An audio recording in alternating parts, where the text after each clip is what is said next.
Ok. Bonsoir et bienvenue dans l'almanach des Fées Célestes. Bonsoir Yasmina. Bonsoir Claire. Bonsoir tout le monde. Et bonsoir à tous. Je suis ravi, nous sommes ravis de nous retrouver pour le bulletin astronomique de la période, voilà Christophe, du 4 au 10 juin 2023, la troisième phase de la troisième lune de printemps nord, automne sud. Nous arrivons bientôt au solstice et je vais vous indiquer d'ailleurs un Bonsoir. article Bonsoir Christophe. détaillé à ce J'ai sujet. juste un bonjour et je repars. C'est cool. C'est très ravissant de te voir faire une Ouais, non, mais hein, là, j'ai pas le temps. Je vais juste vous dire bonjour. Ok, C'est gentil. Voilà, merci. à bientôt. À bientôt. On se À, reverra très à vite. bientôt. Yes. Au revoir Christophe. Bon Au voyage. revoir. Merci. Et merci de nous avoir câblé 3 secondes. Donc, nous allons parler de cette Ouais. troisième phase de la troisième lune de printemps nord, automne, sud. Donc, de la pleine lune, le 4 juin, au dernier quartier, le 10 juin. Donc, nous allons commencer par un petit résumé de ce qui se passe. Puis, nous irons voir sur Stellarium ce qu'il y aura à voir. Et puis nous terminerons par quelques nouvelles approfondissements et nouvelles et images de ce que j'ai pu fabriquer, puisque ayant un gros crash sur le site web rocastre.org, pour l'instant il est hors ligne complet, malheureusement, donc tous les articles avec toutes les références, c'est inaccessible pour l'instant. Et néanmoins, je vais mettre sous la vidéo, dans les commentaires de la vidéo, un lien pour pouvoir télécharger la fiche résumée au moins. Et comme ça, je lâche pas l'affaire. On va retrouver, on va changer sans doute un peu de formule, mais on ne se lâche pas. L'almanach des Fées Célestes, moi, c'est comme mon pain quotidien. Si je le fais pas de semaine en semaine, me manque vraiment quelque chose de fondamental. Et donc, c'est le lien terre-ciel et ciel-terre, voilà, qui nous réunit. Alors, on va commencer par voir ce que nous allons voir et aussi savoir ce que nous ne verrons pas. Alors, c'est parti, je partage l'écran. Nous allons d'abord sur la fiche PDF que vous pourrez télécharger, donc le résumé. Alors, du 4 au 10 juin 2023, troisième phase de la troisième lune de printemps nord, automne sud, de la pleine lune, le 4 juin, 5h41. 3h41 en temps universel, au dernier quartier, le 10 juin, 21h31. Donc, c'est une période assez courte, sur 6 jours seulement, vu que la Lune passe au périgée le 7, mercredi 7 juin, à 1h06. Donc, ça fait le 6 en temps universel. La Lune est au périgée, au plus près de la Terre, donc. Résumons donc ce que fait la Lune d'abord au cours de la semaine, puis nous verrons les planètes.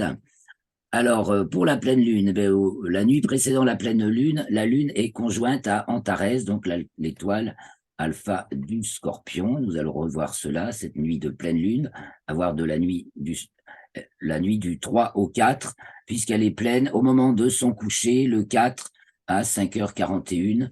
C'est à peu près l'heure de son coucher.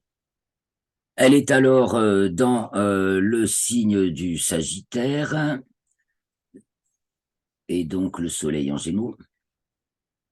Et elle est devant la constellation du Scorpion et le soleil en Taureau. Il faut dire qu'en ce moment, comme elle descend de plus en plus en dessous, en déclinaison, elle descend de plus en plus, ce qui fait que vous savez qu'elle passe à Balance, Scorpion, Ophiuchus, Sagittaire.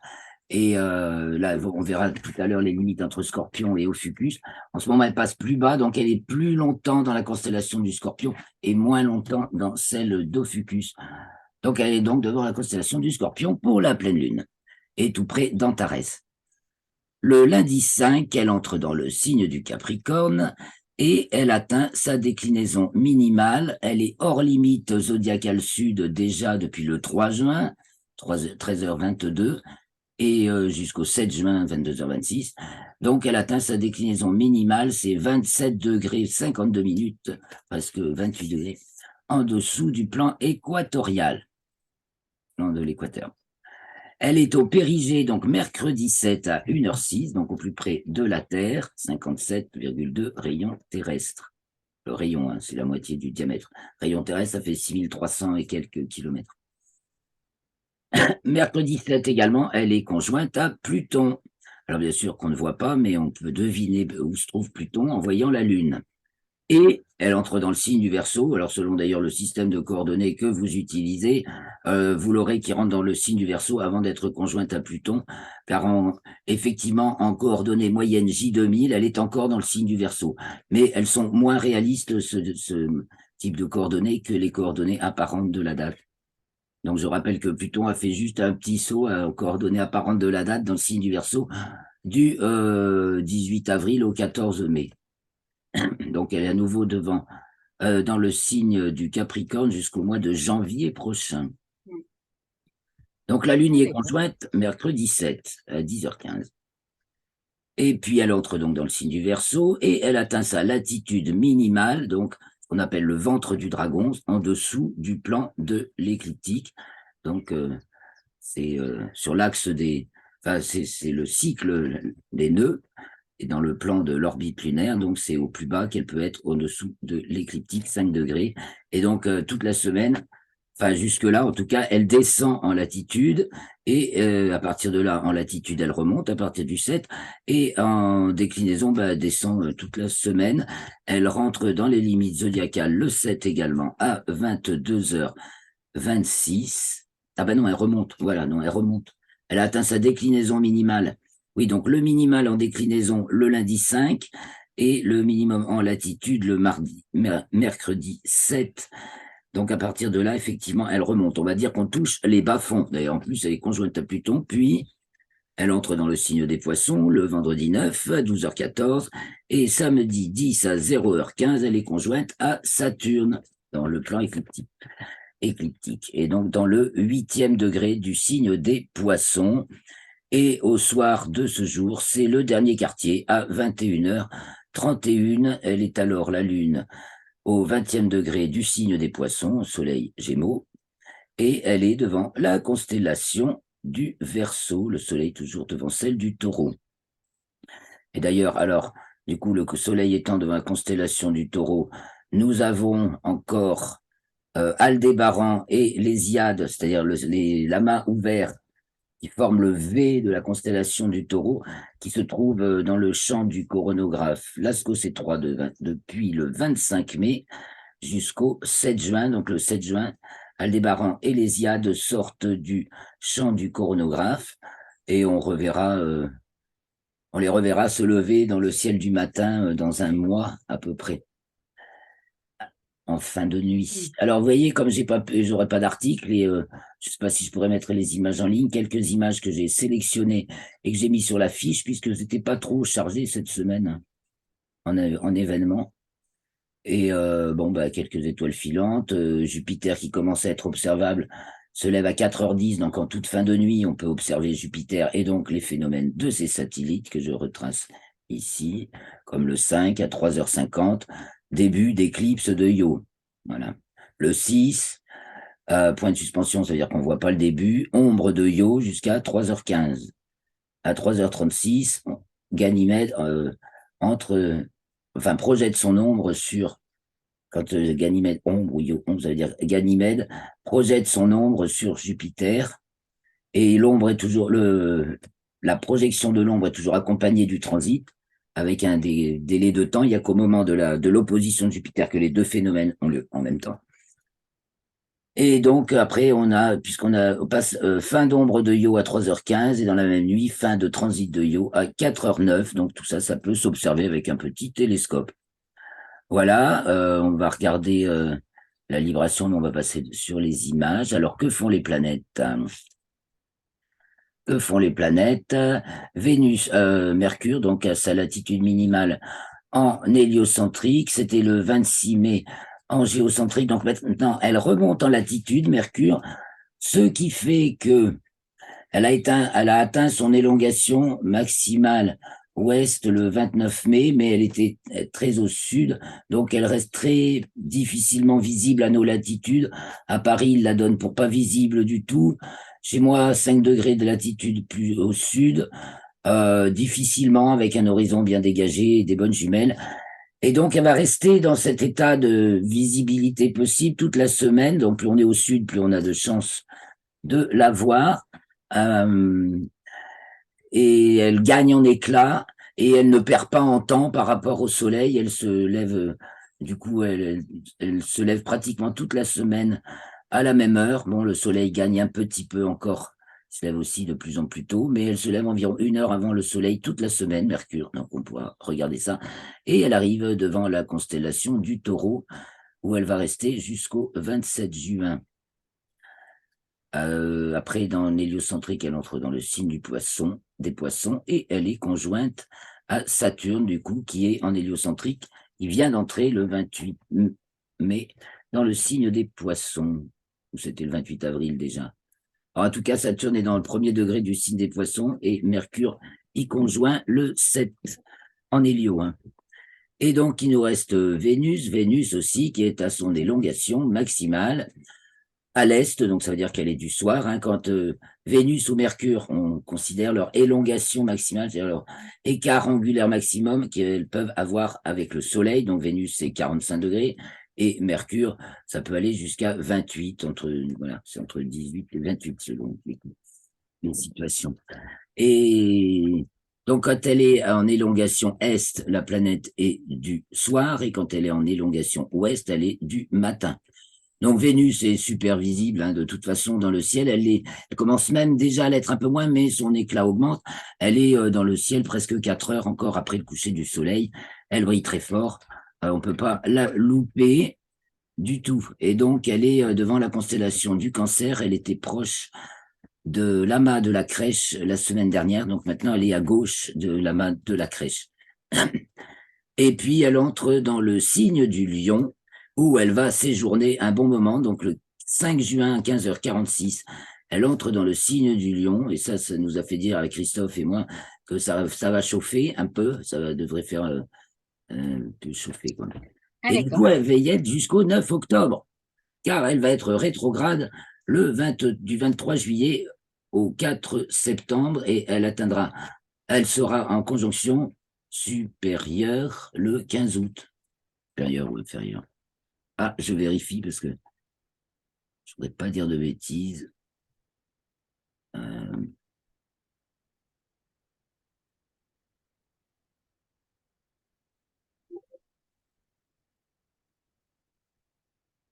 J'ai préparé l'article comme si j'allais le mettre en ligne sous Spip, mais bon, ce sera difficile. Elle sera en conjonction inférieure, nouvelle Vénus, le 13 août. Voilà, et c'est pour ça qu'elle rétrograde. Sinon, si en supérieur, elle rétrograde pas. Donc, nouvelle Vénus. Après, à partir, on va la voir encore en juillet, et puis après, ce sera terminé. On la verra pas en août, donc de moins en moins en juillet, on va la voir. Mais on va la voir s'approcher de Mars, et elles seront conjointes le 1er juillet. Donc, sautons maintenant sur Stellarium, et allons voir tout ce petit monde. Et à noter aussi que j'ai oublié de dire que Mercure est conjointe à Uranus le 4, donc on en avait déjà parlé la semaine dernière, à 21h50, et que c'est pas visible. Enfin, Mercure peut-être, Uranus sûrement pas, et les deux se lèvent aux environs de 5 heures, donc, et le Soleil à 6 heures à peu près, donc c'est très lumineux déjà le ciel. Les nuits, les crépuscules sont très longs et les nuits noires très courtes, encore plus courte à Paris, donc plus on va au nord à partir de l'équinoxe, plus on va aller vers le nord, plus dans la période printemps-été, plus les nuits vont être courtes et les crépuscules longs. Et donc, pour ma latitude, 44-30, on a la nuit noire commence à 23h55 et s'achève à 3h43 la nuit du 4 au 5 juin, et la nuit du 9 au 10, la nuit noire commence à 0h01 et s'achève à 3h39. Et donc à Paris, encore plus, enfin 49-50 nord, encore plus court. Alors, Stellarium. Alors, nous voici sur Stellarium. Conjonction, Claire, Oui, conjonction Vénus, conjonction inférieure, s'il y a une signification? Oui, C'est-à-dire que c'est pas oui, bon? c'est un alignement Soleil, Vénus, Terre. Donc, c'est comme la nouvelle Lune, où c'est Soleil, Lune, Terre, ou Terre, Lune, Soleil. Là, c'est Terre, Vénus, Soleil. Donc, elle est devant le Soleil. Quand elle se trouve dans le plan de l'écliptique, ce qui est arrivé en 2004, en 2012, elle peut passer devant le Soleil.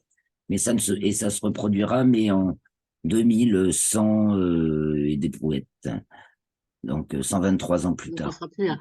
On sera sans doute plus là, hein. Mm. Mais voilà. Non, à mon Et, avis. et donc, c'est un nouveau cycle vénusien qui dure 584 jours en moyenne. C'est d'ailleurs très intéressant parce que faut savoir que 5, c'est là ce qu'on appelle la révolution synodique, donc.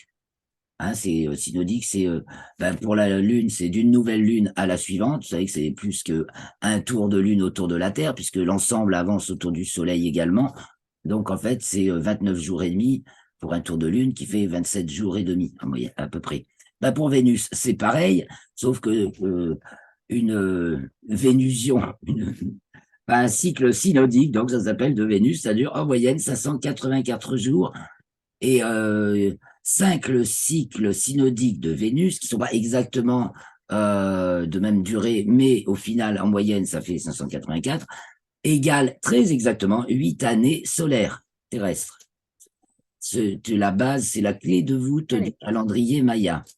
C'est ce qui a été décrypté, c'est ce que j'ai dans un... Oh, faut que je vous présente un jour cet exposé sur le calendrier Maya que j'ai sous le coude depuis 2012, évidemment.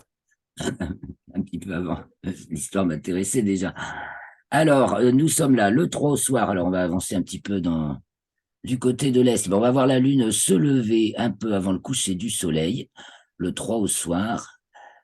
Donc, là, voilà. On va la mettre. J'ai peut-être pas tout paramétré. Ouais. Alors, déjà, je fais F2, là, sur Stellarium. Comme ça, je vous apprends un petit peu en même temps à aller sur Stellarium pour ne sélectionner que les informations qui m'intéressent. Sinon, et donc, je fais aucune, puis je recoche non, et lever, culmination couchée, ça suffit. Donc, c'est pour savoir à quelle heure elle se lève. Et ensuite, je fais F4 pour grossir la Lune, qu'on voit bien sa phase. Donc, système solaire, Lune x 4. Et voilà. Donc, elle se lève à 21h16, là, il est 21h46. Et le soleil se couche à 21h30, un quart d'heure plus tard exactement. Donc, on peut les regarder à cette heure-ci, là, 21. Ah non, il est couché quelques minutes plus tôt, en 21h30. Alors, évidemment, c'est pas tout à fait pareil selon les lieux, mais enfin, grosso modo, la Lune se lève un quart d'heure, le soleil est là, mais mon horizon me cache un peu la vue. Bon, alors je le cherche. Voilà, c'est le soleil. Voilà, et il se couche à 21h31. Donc 21h32, il est couché, c'est pour ça qu'on ne le voit pas.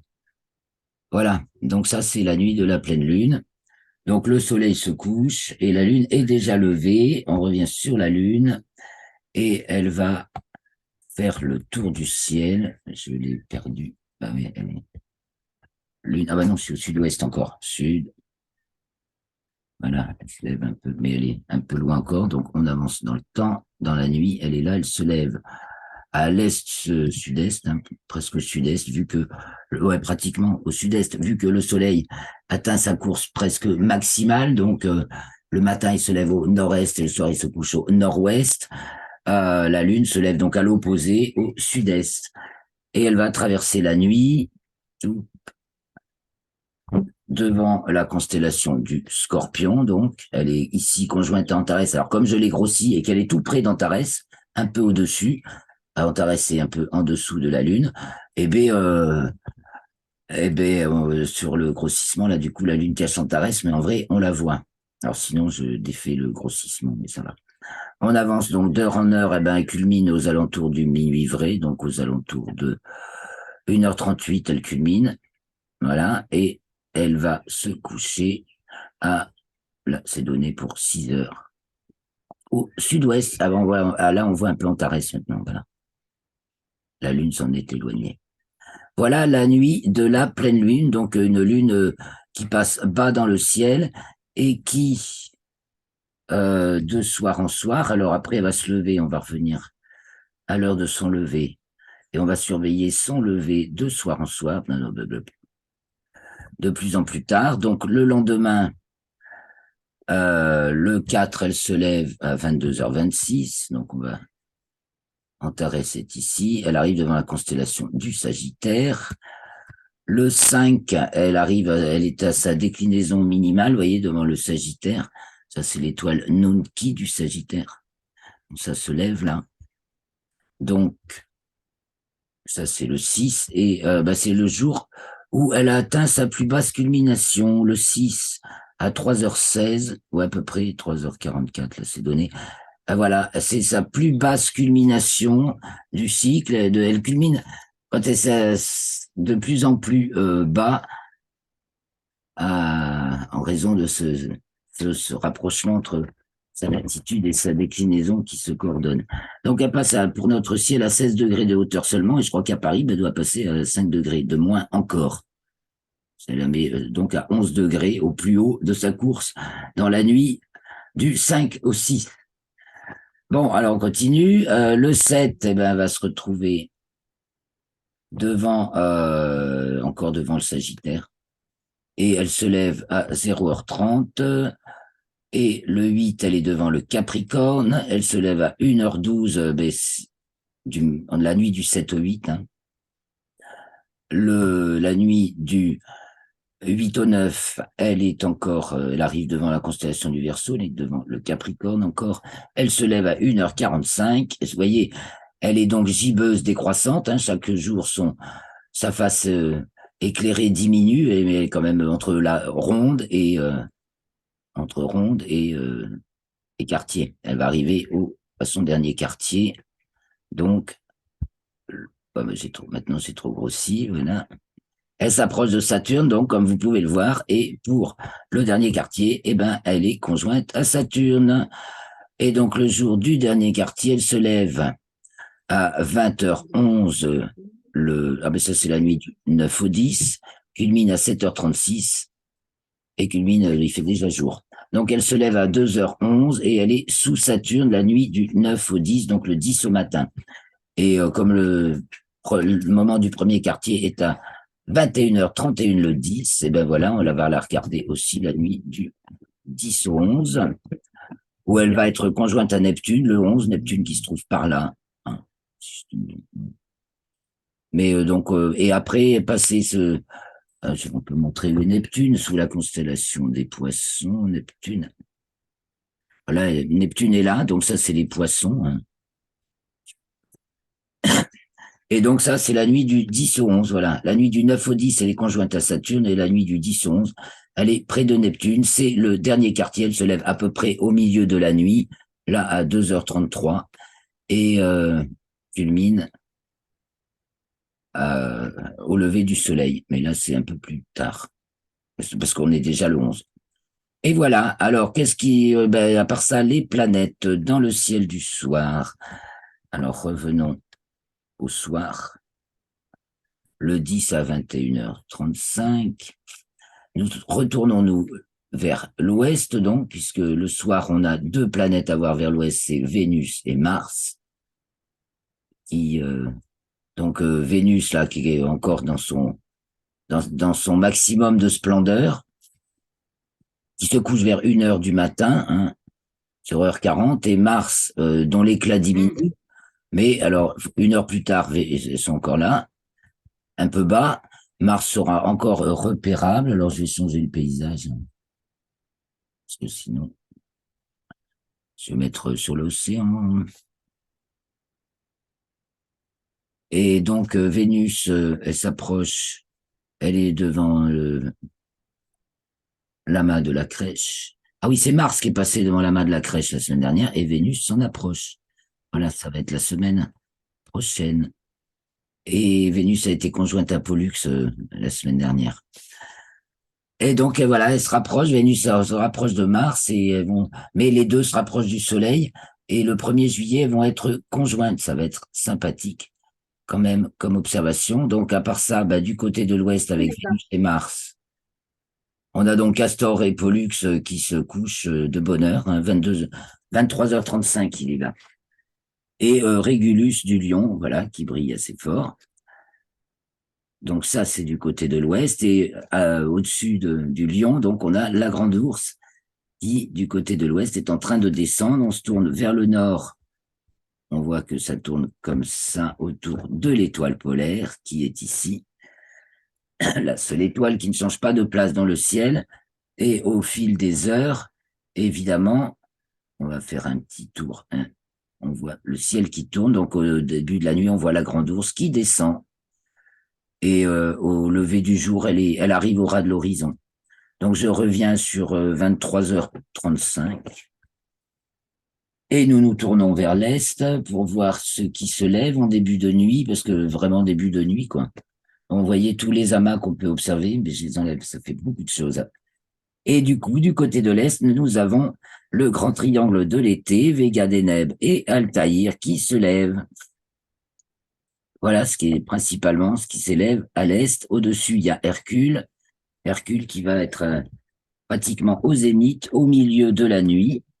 Donc, on va regarder le milieu de la nuit maintenant. Donc, 1h35 à peu près, même un peu plus. 1h51 précisément chez moi, le 10, cette semaine. Donc, je reviens vers le nord et je grimpe au zénith. Voilà, pour regarder un petit peu, que si on s'allonge par terre et qu'on regarde, donc pour pas se perdre, on met l'étoile polaire. Voilà, par exemple, on se met face au nord, et face au nord allongé, qu'est-ce qu'on va voir? On verra la petite ours debout sur sa queue, le dragon qui la coiffe, Hercule de l'autre côté du zénith, et Vega, très brillante, voilà, de la lyre. Voilà donc pour le zénith au milieu de la nuit. Et du côté de l'Est, au milieu de la nuit, ben donc, ça apparaît Pégase et le Verseau. Et puis, et tiens, on va regarder ce qui culmine. Hein. Et donc, culmine le Scorpion. Et Ophiuchus au-dessus. Et on retrouve Hercule tout en haut. Et en fin de nuit, eh bien, on va suivre les dernières heures de la nuit, chercher à voir ceux qui se lèvent. Donc apparaissent les poissons, la lune, puisque c'est le dernier quartier, elle apparaît en fin de nuit. Et il y a Jupiter à devenir observable. Bah oui, il n'y a pas de problème. Ah, ouf, je sais plus ce qu'on fait avec ces marqueurs, ça y est. Eh bien, on va terminer. Donc Jupiter qui commence à devenir observable. Elle se lève vers 4 heures. Pardon? Clique droit pour enlever le marqueur. Oui, clic droit plus. Avec la souris. Oui, clic droit plus une touche et je ne sais jamais laquelle. Non, à mon avis, c'est clic droit ou gauche, je ne me rappelle jamais. Non, droit. Clic droit, oui. Tu te mets tu le mets, puis. Ouais, mais il y a une des touches en plus à appuyer. Ah voilà, ça y est, j'en ai une. Non. C'est bon, c'est la touche mage. Il faut te mettre dessus parce que t'es à côté. La touche mage, et c'est bon. Ça y est, Jupiter qui se lève vers 5 heures, vers 4 heures, vers 4 heures. Donc, qui commence à être donc observable. Et puis, alors, on va continuer, et puis, éventuellement, voilà, très difficile, Mercure. Mercure, là, c'est le 11. Ah bah attends, on va revenir le 10 quand même. Ne dépassons pas notre date, on le fera la semaine prochaine. Donc, Mercure, dans la foulée, se lève dans les lueurs quand même. On la voit même pas. Ah si, voilà. Bon, son éclat augmente avec des jumelles, mais au sud, dans le sud de la France peut-être. Et donc, à sa gauche, quand on voit Mercure qui se lève, si on a cette chance, on a à gauche Capella et à droite Jupiter. Voilà, les amis, pour ce petit tour du ciel de la semaine. Puisque les planètes, on a juste oublié de montrer les planètes qui se lèvent. Si, on a montré Saturne, donc à laquelle la Lune est conjointe la nuit du 9 au 10. Oui. Et donc Jupiter qui se lève vers 4 heures. et Mercure vers 5 heures si on a de la chance.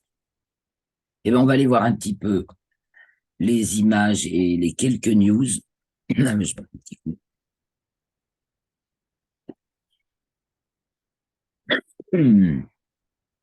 Alors, je vais vous les sélectionner quelques images.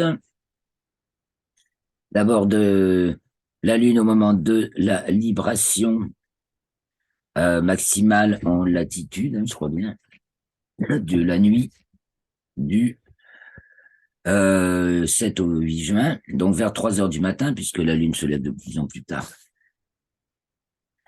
En deuxième moitié de plus en plus tard en première moitié de nuit, et donc à 3 heures du matin, c'est l'heure où elle atteint sa libration maximale en latitude.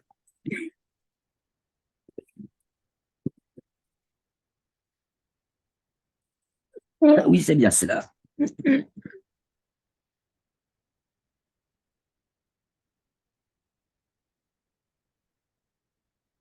Et Ça donc, va? voilà ce qu'on voit. On voit le soleil qui se couche sur la Lune. Et donc, on voit le soleil se coucher sur la mer de la tranquillité. Et justement, ça m'amène à parler. J'ai été très engagé cette semaine sur des forums qui parlent. Enfin non, j'ai regardé une vidéo sur Géopolitique profonde où ils sont convaincus qu'on n'a jamais marché sur la Lune et ils ont une émission très sérieuse avec beaucoup d'argumentation historique et politique, mais zéro argumentation astronomique et malheureusement et spatiale, quoi. C'est hallucinant comme on dirait qu'ils ont qu'un seul moitié de cerveau développé. Ce qui fait que j'ai engagé une conversation parce que j'ai appris beaucoup de choses fort intéressantes et absolument pas incompatibles avec le fait que oui, quand même, il y a bien eu 6 missions Apollo avec des bons hommes qui ont marché sur la Lune, dans des circonstances qu'on n'oserait pas refaire aujourd'hui. Et d'ailleurs, on a mis du temps à s'en remettre et maintenant, on va y aller de manière beaucoup plus sûre, mais c'est sûr qu'il y a eu Il y a ces une polémique ça, sur missions le ont ciel eu de très partout. certainement lieu. Ah, mais il y a bonjour l'embrouille. Hein. C'est vrai que c'est compliqué. Et puis, il y a toute une banque d'images qui a été effacée. En revanche, il y a une 15 000 photos, je crois, hein, qui ont été mises en ligne en 2015, qui sont reprises des photos argentiques des missions Apollo. À moins que ce soit du bluff, je sais pas. Donc voilà, alors à suivre, si vous voulez, je pense que je l'ai partagé sur le groupe Facebook. Et oui, voilà, j'invite tout le monde à s'inscrire au groupe Rocastre Facebook parce que je partage beaucoup de choses spécifiques voilà, c'est les petits trésors que je glane au fur et à mesure de la semaine. Éventuellement, j'explique un peu plus des trucs dedans. Donc, bienvenue. Je vais mettre les liens comme il faut. Alors, les autres images. Aïe, aïe, aïe. Je parle trop. On va bientôt s'arrêter. Donc, la supernova dont on avait parlé la semaine dernière déjà, qui est apparue dans la galaxie M101, c'est la galaxie du Moulinet, à ne pas confondre avec celle du tourbillon qui est M81. Les deux sont effectivement dans la constellation de la Grande Ourse. Et donc, des photographes amateurs de qualité. Il y a une il y a une signification claire quand on voit des choses comme ça, la supernova. Astrologique, non, pas spécifiquement. On observe tout d'un coup dans. Non, pas astrologique par rapport pour le monde. C'est pas par Ah, rapport ben, astrologique, mais par rapport au monde. c'est une étoile. Alors là, il s'agit d'une étoile très massive en phase ultime de vie. Donc, c'est un effondrement qui génère un trou noir ou une étoile à neutrons. Et voilà, c'est pas très fréquent, ce genre d'événement. Mais c'est pas le premier. Et donc, c'est détectable parce qu'il suffit D'accord. que des observateurs suivent de près une galaxie, admettons, ils regardent, ils la suivent tous les jours, puis un jour, ils voient un truc qui se met à briller très fort et de plus en plus, enfin, et de plus en plus fort au début, puis après, ça monte très vite la lumière, puis après, ça va mettre très longtemps à redescendre. Et donc, elle va être suivable pendant un moment. Et c'est accessible à nos instruments. Enfin, il faut des bons instruments, mais à des instruments d'amateurs et en tout cas en photo. Voilà. Et ça, cette photo a été faite de la région parisienne. Mais il y en a une autre dans le. Je mets des liens, alors je ne sais pas s'ils suivront bien les liens. Une autre faite sous le ciel du Morvan. Voici là une coupe du sol lunaire, une coupe de la Lune, avec toutes les connaissances qu'on a aujourd'hui, avec les sondes et tout. Donc une croûte très fine, un manteau très épais, un manteau visqueux et un noyau dur. Un noyau visqueux et un noyau dur, voilà. Donc, c'est des choses auxquelles commence à avoir, dont on commence à avoir une certaine connaissance. C'est la forme d'un triangle. Ah ben parce que c'est la découpe, là. Non, mais ça, c'est juste, on fait une coupe, tu sais, pour Ah, montrer la tranche, quoi. C'est la lune, une tranche de lune pour voir de la croûte au cœur. d'accord. Quelles sont les différentes strates, en fait. Donc, si on compare ça à celle de la Terre, c'est pas pareil. Bon, et je vous montre la dernière image, celle du solstice, ça c'est peut-être pas la dernière, donc c'est dans l'article de la lettre d'information de l'IMCCE. Donc cette année, le solstice d'été aura lieu le 21 juin à 14h57 temps universel, donc ça fait 16h57, et la Terre sera à l'aphélie le 6 juillet, au plus loin du Soleil, donc à 20h06, et on a donc la durée précise de chaque saison, ce qui varie un petit peu chaque année. Et puis pour finir, cette magnifique photo de Guillaume Canas, toujours centrée sur le cœur, le noyau de la galaxie. Ah C'est ouais. une richesse infinie, bien sûr, en Ah étoiles là là. et Ah, objets c'est beau. célestes. Magnifique. On va rester là-dessus pour terminer. Ah ouais. Eh bien, On, merci. on voit la lumière là. Ah là, c'est trop beau, hein. Oui, oui. Donc, c'est le cœur de la Ah, Voie lactée. Depuis les Cévennes, le parc c'est beau. national des Cévennes, qui est une réserve de ciel noir Et par puis un on voit la photographe. lumière. On voit de la lumière comme si c'était éclairé ici Ah ben, alors, sur la il y a photo. quand même un peu de pollution lumineuse, puis il y a tellement de pauses que tout est lumineux. Voilà. Je vous dis à la semaine prochaine. On va bientôt disparaître. Donc, rendez-vous, pareil, vendredi 18h pour le bulletin astronomique de la période du 10 au 17 juin, la fin de dernière lunaison de la saison de printemps. Ben non, on va en démarrer une autre. Bon. Alors, à vendredi prochain. Merci Yasmina. Merci tout le monde. Au revoir Claire, au revoir tout le monde. Et merci pour les likes et les abonnements et les soutiens. Merci beaucoup.